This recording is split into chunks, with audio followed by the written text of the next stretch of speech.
Our last episode featured Jamie Church, so now it's time for Jamie Birch.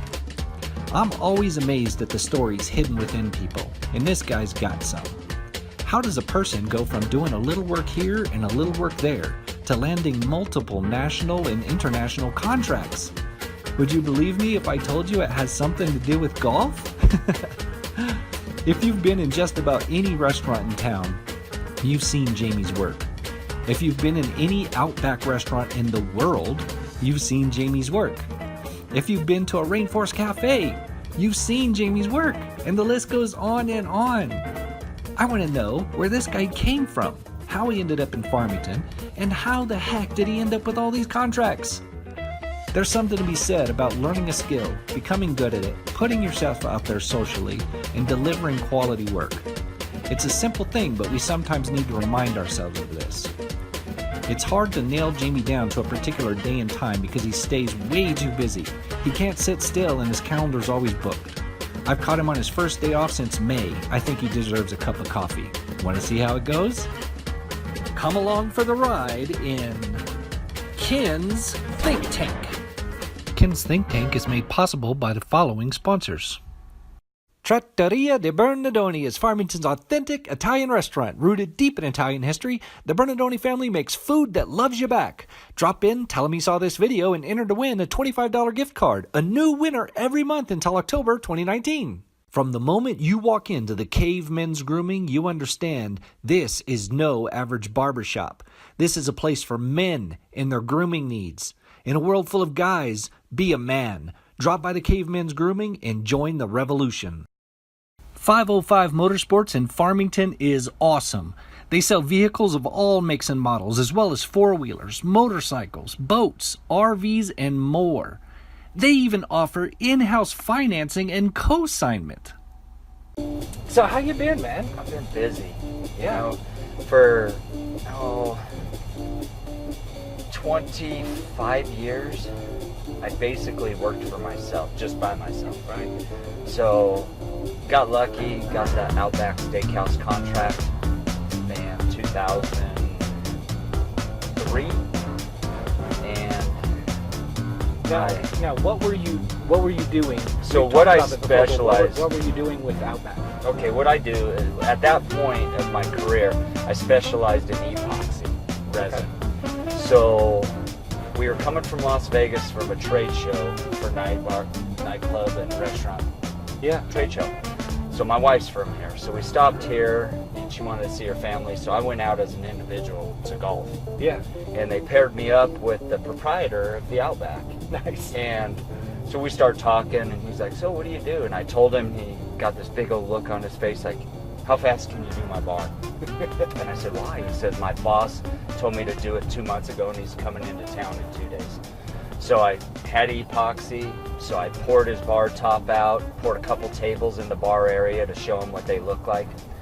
He calls me 2-3 days later and says, man, I hope you have a good attorney. And I'm like, oh no, what did I do? Yeah, exactly. So I'm like, oh my gosh, what did I do? He goes, well, put it this way, the JVP of this area owns 26 stores and he wants you to do every one of them. Yeah. So, I mean, I'm a broke, newly married guy, and I'm like, well, that'd be pretty cool. I could make, $50,000, $60,000 in a month. Right. So, my wife and I hit the road. We go, he owns New Mexico, Arizona. We go do all the bar tops for Outback. I do the Scottsdale store. They have a national sales meeting there. I'm getting calls from guys in the bathroom going, hey, love your bar. Heard you like golf. If you come to my region, I'll, let you play Pebble. I'll take you to Pebble Beach, all this stuff. So all of a sudden I went from being, 2 states to... Yeah, so one of the head Outback, the 5 guys started Outback with like $5,000 each. Wow. And it's just a cool story. So one of those, his name was Steve Shannon. Tommy Shannon, sorry. Okay. He was a Orange Bowl MVP for Florida Gators. Just Really? a really cool athlete guy.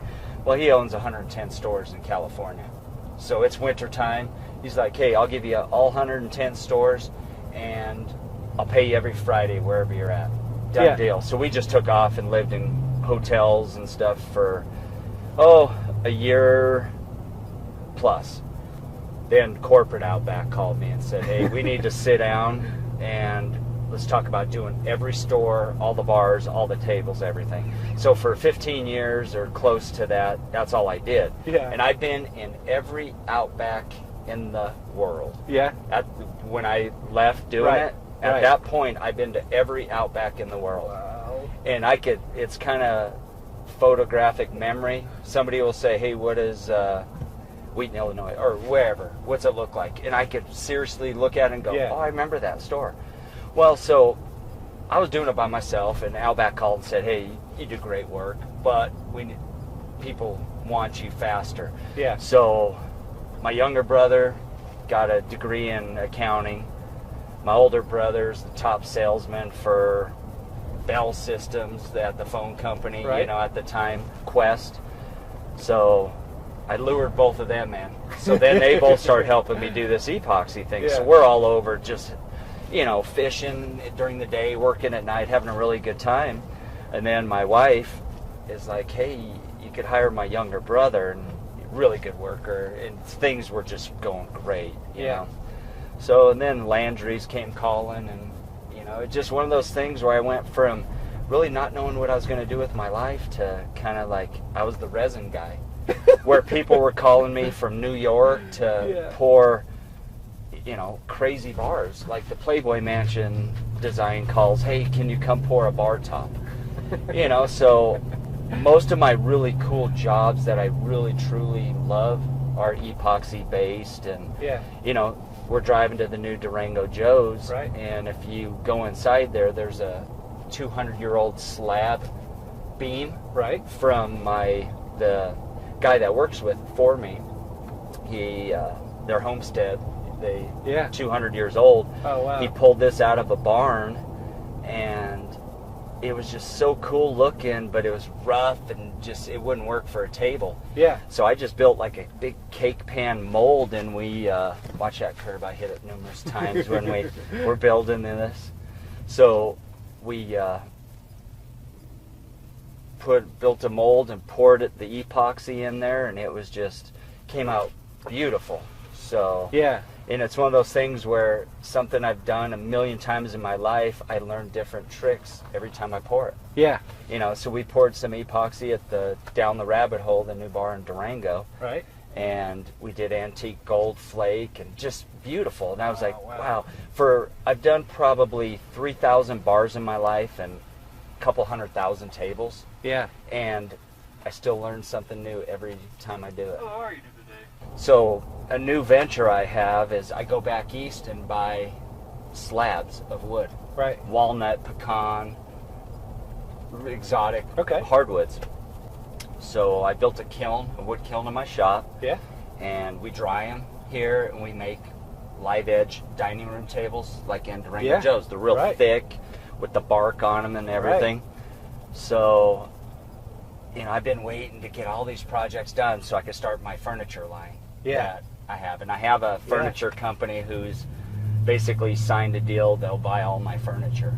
So I've been so excited about, as soon as I'm done with this job and Cottonwood, I'm going to do just furniture. Yeah. And then the escape rooms made the call, because I have all the cool, because when I worked for the Rainforest Cafes, we built all the fake wall, like the fake rocks, the fake waterfalls, all that stuff. So I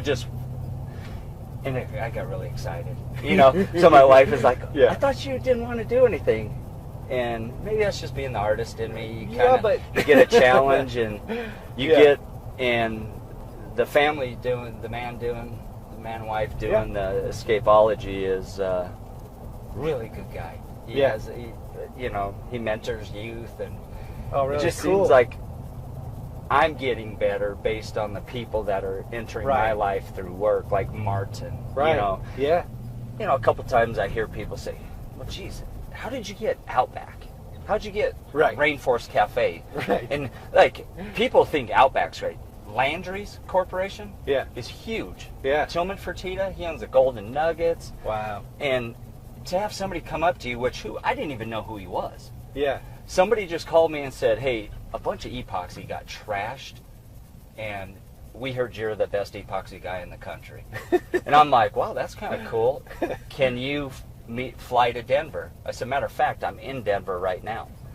And I was building a restaurant in DIA, pouring epoxy. Yeah.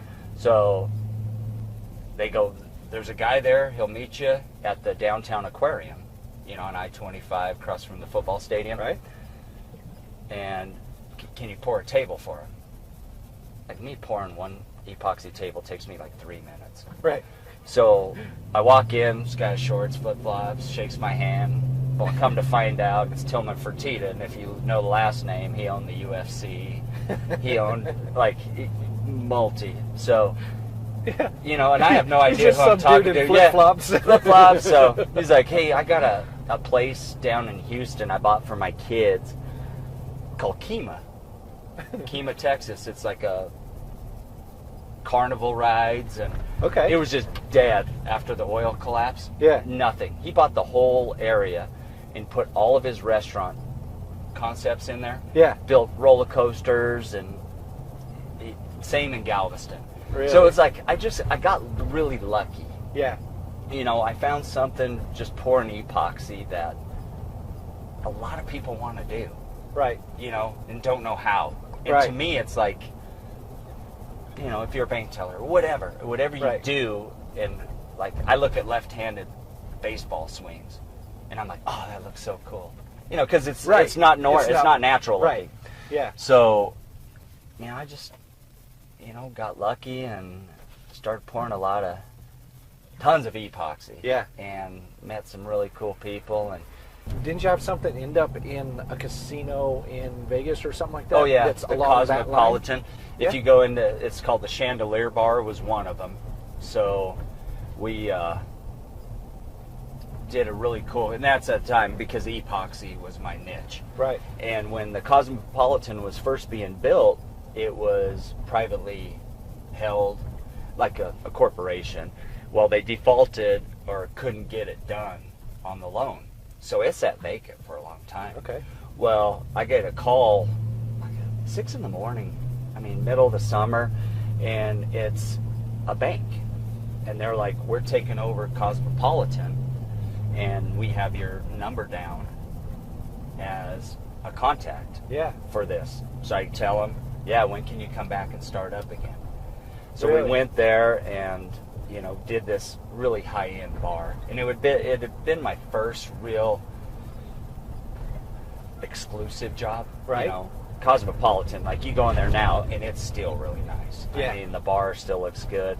It's called the Chandelier Bar. It's got brass inlays, and this is before my laser, so everything I built was hand. Yeah. I cut everything with a jigsaw, everything. Yeah. And being a designer, you see things, and I like to build it. At the time, I wasn't building, but I learned how to build everything that I designed. Right. So when the first 10 years or so, or maybe 8 years that we lived here, out of the 14, I basically just did my Outbacks and my Landrys, and I'd come home, I'd golf, I'd build my hot rods or whatever it was, and nobody really knew what I did, because Yeah. I didn't go shop myself because I didn't need to. Right. Then all of a sudden, all the Outbacks were done, and the epoxy's really good, and I'm not getting any of that. And Right. so I'm like, well, I gotta kind of, reinvent something. So you're from Pueblo, Colorado. Yeah, Pueblo. Pueblo. Yeah. And then, So when did you end up here, or how? well, my wife's from here. Okay. So I left Pueblo to go play college baseball out in Southern California. So I spent 6, 7, 8 years out in Southern California and moved back to Colorado, Fort Collins, and then moved down to Denver. And I was a real avid golfer at the time. Well, there was a Denver Bronco football player who lived next door to us, and he would always have me playing his scrambles. Yeah. So one day my phone rings, and it's my idol, pro quarterback for the Broncos, saying, hey, we got a golf tournament in Albuquerque NFL alumni golf tournament. Do you want to go? And I'm like, whatever. Who is this? There's, no caller ID or anything at the time. I'm like, whatever. So I hang up thinking it's my brother messing with me. Yeah. Well, knock on my door, and it's Dave Studdard, the offensive lineman for the Broncos. He's like, hey, man, John's calling you. Did you Why are you just hang hanging up up on on? I'm like, are you serious? Yeah. So we're playing in Albuquerque at this NFL golf tournament. So I kind of look like Jason Elam, the kicker. They go, we could probably pull this off. So we get caught cheating, and it's horrible because we're leading the first tournament. Well, I met my wife that night. Oh, did you? So there was a big party, and one of her friends was dating a Bronco player. So that's how we met, and Nice. I was living in Denver. So every week after that weekend, we'd go to Pagosa. She would drive from here, I'd meet in Pagosa. Yeah. So we ended up getting married. We lived in Seattle. We lived in Fort Collins, and I was traveling a lot. Right. And I was like, it's probably fair if she's closer to her family. Sure. Yeah. So we came here, and it's a great town. It reminds me a lot of Pueblo. You got a lot of hard working. A little bit, yeah. Because we had the steel mill. This is the oil patch Right. here. So, I grew up, most of my family, my dad got lucky becoming a big boss in the steel mill, but his first job at 18 was sweeping a pile of dirt 100 yards over there, and then he'd go get his boss and tell him, hey, I'm done. Okay, sweep it back. And that's how they checked work ethic. So, and then he became, like second in command of the whole steel Right. mill when he retired. Right. So, it was really cool, so I see a lot of similarities. And Yeah. well, funny, I never thought I'd work with Yeah. wood. In 8th grade, my shop teacher, Mr. D'Angelo, Yeah. now he'd be in prison. Yeah. You saw us hitching, what hitching was to school? With ice on the roads? Oh, We'd right, run right, and right, grab onto yeah. the bumper of a car, and Yeah. they'd take us to school. Yeah. Well, he was the car behind us, and this was dumb. If we fall, he's going to run us over. He beats me up, basically, in class. If I ever see you doing Yeah. that again, I'm like... So I spent probably $250 of my dad's money to buy the walnut for shop class. Yeah. Took me 2 years to build this coffee table, Yeah. and halfway through, he stood on it and broke it, Mr. D'Angelo, and said, start over. Oh, So I had to ask my my dad for more money. God. Well, I finally got it done. Seriously, me and my buddy went and burned it one night at a party. I'm like, so I go, I'll never work with wood. I hated it. And now I look back and go, Wow. wow, that was like... So the moral of your story, right? If we have a message for people, it's these three things. These, It's specialize in something, learn how to play golf, I don't golf anymore, and then never don't. stop learning. Yeah, no. All this stuff. So, that's the old saying, and I've seen it happen so many times. Deals are made on the golf course. Yeah. Because basically, you get to have a casual business meeting that lasts 5 hours, Yeah. with someone. And when does that ever happen? It doesn't. It doesn't. I mean- so yeah, you went from just a guy doing some stuff to like all of a sudden you're like the guy for Outback, and then that branches out into more and more and more and more. Yeah. And but you just keep learning other stuff and adding Right. other stuff and saying, "Oh, I want to try that." And Like my portfolio just gets like... Yeah. Yeah, because if I ever had to go get a job, I mean, the only thing I could probably really do is be a salesman. Because I've sold myself for so many Right. years. Yeah. That's it. I could dig a ditch. I can mow lawns. I've done a lot. Yeah. I've done a lot. Yeah, man. Folded cardboard Yeah. boxes in college. Never do that. Yeah. They all had cool gloves. They just patched up. Yeah.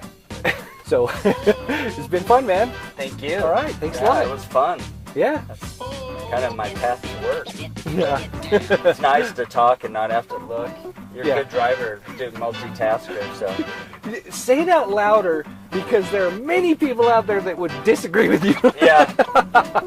I try to be Wait, safer I when I take have that back. This guy cut me off last week. Big gold bronze Titan. So if you see a guy with long hair and Yeah. Oakleys, Yeah. and he runs you off the road, Yeah, you're in his way. Move. yeah, he's probably interviewing somebody. Yeah. Thank you All very right, much. man.